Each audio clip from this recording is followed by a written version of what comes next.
Khan sir नाम तो सुना ही होगा। एक ऐसे टीचर जो लाखों स्टूडेंट के लिए भगवान से कम नहीं है। खान सर हर साल हजारों स्टूडेंट्स को ₹1 प्रतिदिन से भी कम कीमत में पढ़ाकर उनका सपना साकार कर रहे हैं। उनके पढ़ाने का अंदाज इतने यूनिक है कि मुर्दे भी उठकर पढ़ने लगे। और आज वैसे लोग भी खान सर के लेक्चर अटेंड कर रहे हैं जिन्होंने वर्षों पहले पढ़ाई लिखाई छोड़ दी थी और अब उनका पढ़ाई लिखाई से कोई नाता रिश्ता नहीं है। यहाँ तक कि कुछ लोग खान सर को दूसरा APJ अब्दुल कलाम बता रहे हैं। आज इनके YouTube पर 20 मिलियन सब्सक्राइबर हैं, ऐप पर 50 लाख डाउनलोड्स हैं और इनकी हर वीडियो बिना किसी एडिटिंग के आराम से 80 लाख व्यूज पार कर देती है।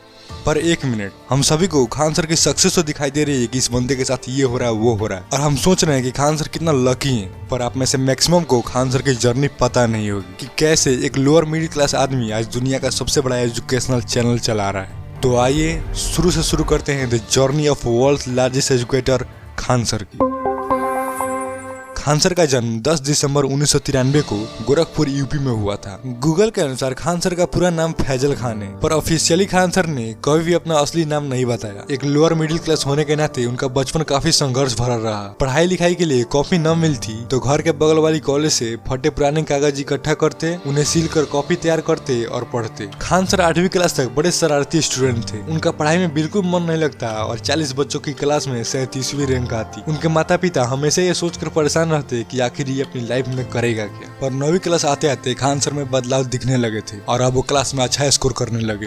12वीं खत्म करते ही खान सर के लाइफ में एक ऐसी घटना घटी जो उन्हें पूरी तरह झकझोर के रख दिया। आप जरा इमेजिन करके देखिए, आप जिस सपने के लिए बचपन से पागल हैं, अपनी भूख प्यास यार दोस्त सब त्याग कर दिन रात उसके लिए मेहनत कर रहे हैं, उसके अलावा आपने कभी कुछ सोचा ही नहीं, तभी अचानक से आपको ये पता चले कि आप उसके लायक नहीं है। ऐसा ही कुछ हुआ खान सर के साथ जब उन्होंने 12वीं खत्म करते ही NDA का एग्जाम दिया। रिटन टेस्ट पास भी कर लिया लेकिन फिजिकल में उन्हें परमानेंटली रिजेक्ट कर दिया गया। ये उनकी लाइफ की तीसरी फेलियर थी। इससे पहले 8वीं क्लास में सैनिक स्कूल के एंट्रेंस एग्जाम में फेल हुए थे और 10वीं क्लास में पॉलिटेक्निक टेस्ट में फेल हुए थे। हर एक कदम पर फेलियर के बाद खान सर अंदर से टूट गए थे और अब उनके लाइफ में कोई दूसरा मकसद बचा नहीं था। इसलिए आगे की पढ़ाई BSc करने के लिए पटना चले गए। वहाँ होम ट्यूशन देते देते एक कोचिंग में जॉब लग गया। उनका कठिन टॉपिक को सरल भाषा में समझाने का अंदाज बच्चों को इतना पसंद आया कि कुछ ही दिनों में इंस्टीट्यूट खचाखच भर गई। और अभी खान सर के लाइफ में थोड़ी स्टेबिलिटी आ ही रही थी कि किस्मत ने उन्हें फिर से ठोकर मार दिया। कोचिंग वालों के मनमानी फीस का विरोध करने पर कोचिंग वालों ने उन्हें निकाल दिया। हालात इतने खराब हो गए कि घर जाने के भी पैसे नहीं थे और जहाँ से शुरू किया था किस्मत ने ठोकर मारकर वहीं पहुंचा दिया। ऐसे हालात में आम लोग किस्मत को जिम्मेदार ठहराकर हार मानकर बैठ जाते हैं, पर वो लीजेंड्स ही होते हैं जिनके लाइफ में चाहे कितनी भी बड़ी मुसीबत क्यों ना आ जाए वो एक बार फिर से कोशिश करते हैं। खान सर इसे ईश्वर का संकेत मानकर एक नई शुरुआत करने का निर्णय लेते हैं और अपनी खुद की coaching institute Khan GS research centre की स्थापना करते हैं। उनके पढ़ाने का तरीका और एफोर्डेबल फीस स्टूडेंट्स को चुंबक की तरह खींचने लगता है। देखते ही देखते हजारों स्टूडेंट खान सर की कोचिंग ज्वाइन कर लेते हैं और खान सर की कोचिंग पूरे पटना में नंबर 1 पर आ जाती है।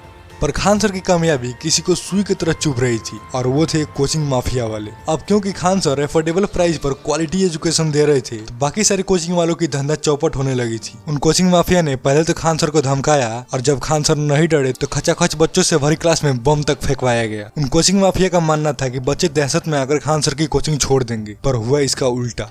जिस सुबह बमबारी हुई थी उसी शाम को इतने बच्चे पहुंचे कि खान सर को अपनी आंखों पर यकीन नहीं हो रहा था। जिन बच्चों का क्लास था वो अंदर पढ़ रहे थे और बाकी बैच वाले बाहर पहरा दे रहे थे कि देखते हैं कि खान सर की तरफ कौन आंख उठा के देखता है। ये दिन खान सर की लाइफ के सबसे अनमोल दिन था। वो डिसाइड करते हैं कि चाहे कुछ भी हो जाए वो बच्चों का साथ नहीं छोड़ेंगे। खान सर ने पटना में लाइब्रेरी बनवाई जो कि पटना की सबसे बड़ी लाइब्रेरी है। अब खान सर की लाइफ अपनी सही पटरी पर आ चुकी थी और सब कुछ सही चलने लगा था कि तभी खान सर की 5वीं मुसीबत ने एंट्री मार दी और वो थी लॉकडाउन। खान सर की कोचिंग बंद हो गई और उन्हें चिंता होने लगा कि अब बच्चों को कैसे पढ़ाया जाए। पर वो कहते हैं ना कि हर बड़ी आपदा एक नई अवसर होती है। खान सर उसी लॉकडाउन में पटना गए, अपना जरूरी सामान गांव ले आए और YouTube पर बच्चों को पढ़ाना शुरू कर दिया। उनके पढ़ाने का अंदाज लोगों को इतना पसंद आने लगा कि उनकी हर एक वीडियो वायरल होने लगी और कुछ ही दिनों में खान सर के करोड़ों सब्सक्राइबर हो गए और देश के अलग अलग कोने से स्टूडेंट्स उनसे जुड़े हुए हैं। 1.5 लाख में होने वाली IAS की तैयारी खान सर के यहाँ 700 में कराई जाती है और मात्र 200 में ऐसे कोर्सेज मिलते हैं जो कोई लाखों लेकर भी नहीं दे पाता। दोस्तों, अगर आप किसी चीज के लिए मेहनत कर रहे हैं फिर भी वो चीज आपको नहीं मिल रही है तो यकीन मानिए ऊपर वाले ने आपके लिए उससे भी बड़ा तोहफा संभाल कर रखा है। बस शर्त है मेहनत करते रहिए।